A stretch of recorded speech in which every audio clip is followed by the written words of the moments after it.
In this video, I'll be diving a little deeper into the UX best practices for motion sickness in XR, so let's go ahead and get started. As I've mentioned in my Medium blog article, motion sickness is one of the most common side effects of VR experiences. It can also happen in mixed reality if you're not careful with your animations and motion design.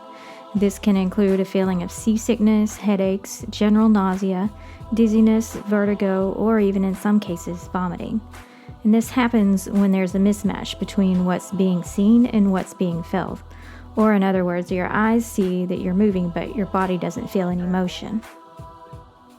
Many people in the VR dev community laugh at this and don't think it's a big deal, especially if they're one of the fortunate ones that don't get motion sickness. However, it is very important to take it very seriously and ensure that the experiences that we create have precautions in place to reduce the possibility or the risk of sickness. I've seen way too many examples of people trying a VR experience, getting sick, and never wanting to put a headset back on again. And personally, I've gotten sick from VR experiences that ruined my entire evening, and I now refuse to ever play those games again.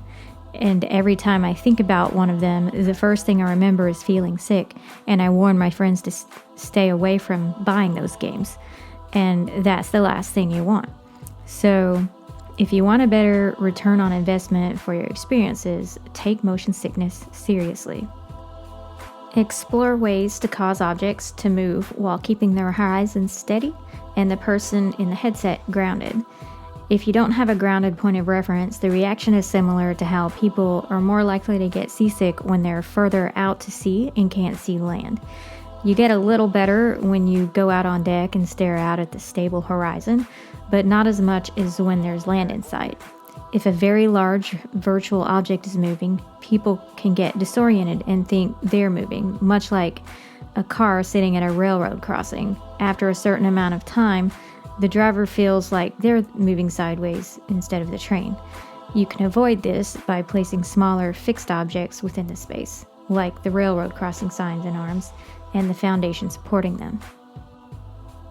Let the person initiate the control of movement, and if you're using artificial locomotion, such as someone riding in a car or flying or falling, start with slow and smooth motion and gradually increase and decrease the speed steadily. This is similar to how a driver has less chance of becoming carsick than a passenger, since the driver is able to anticipate what's about to happen. It's also very important that the experience maintain head tracking, especially for VR. Even a short pause in head tracking can cause illness, much like what you would get with vertigo when the environment freezes even though you're moving your head. Test the application closely for unintentional latency or freezes in performance. If a person starts to move, make sure the environment responds immediately and in real time. And be sure to warn people if something within your experience might cause motion sickness, disorientation, or discomfort. Yes, you want to avoid those situations, but if for some reason you have a known instance where people are known to get sick and you haven't had the option or the chance to fix that yet, make sure you have a warning in place. Now, along with all of these things that you want to make sure you're doing, there are also some things you want to avoid. You'll want to avoid using rapid movements or abrupt transitions, since this can cause disorientation or worse, sickness. Also avoid suddenly changing the direction a person's facing, especially if they're in motion. This gets into the realm of amusement park rides and the resulting discomfort. Cinematic effects that you're used to seeing in 2D films, such as panning and zooming, are something you want to avoid in immersive experiences, since the control of motion is taken completely away from the person in the headset. So avoid turning, panning, or zooming the camera to get them to look another direction. You can use other in-world cues, such as spatial audio, animation, or NPC behaviors to get them to look or go where you want. I cover this in more depth in my video on directing attention in 360 animation, so be sure to check that one out if you haven't. I'll include the link in the notes. And now I'll walk you through some practical examples of this. I know I mentioned this briefly in last month's article, but I want to bring it up again since it's a good example of how to handle artificial motion in XR. You ride an elevator up to heights, but you can still peek through the crack in the elevator doors to see that you're riding up. Also, if you're even braver and choose to step off the plank, you'll fall virtually.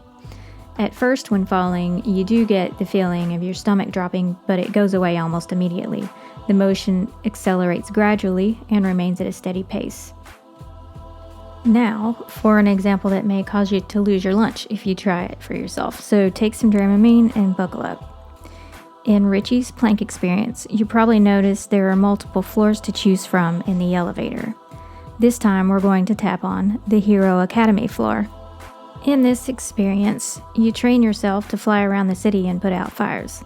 Although a fun concept, this type of artificial locomotion is not recommended since it has the highest risk of motion sickness.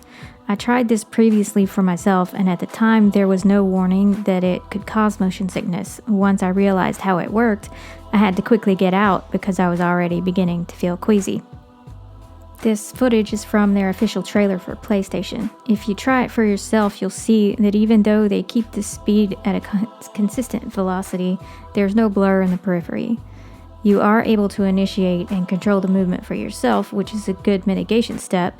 However, you're not grounded to anything such as a cockpit as you fly around.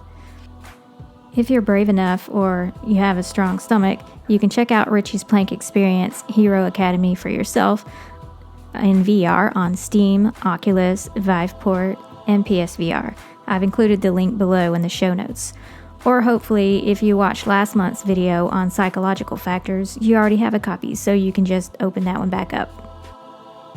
So for a quick recap, you want to be sure to keep the person grounded, give them control over their own movement, use constant and steady velocity, use care with acceleration and deceleration, maintain head tracking, and warn people if something might cause disorientation or discomfort.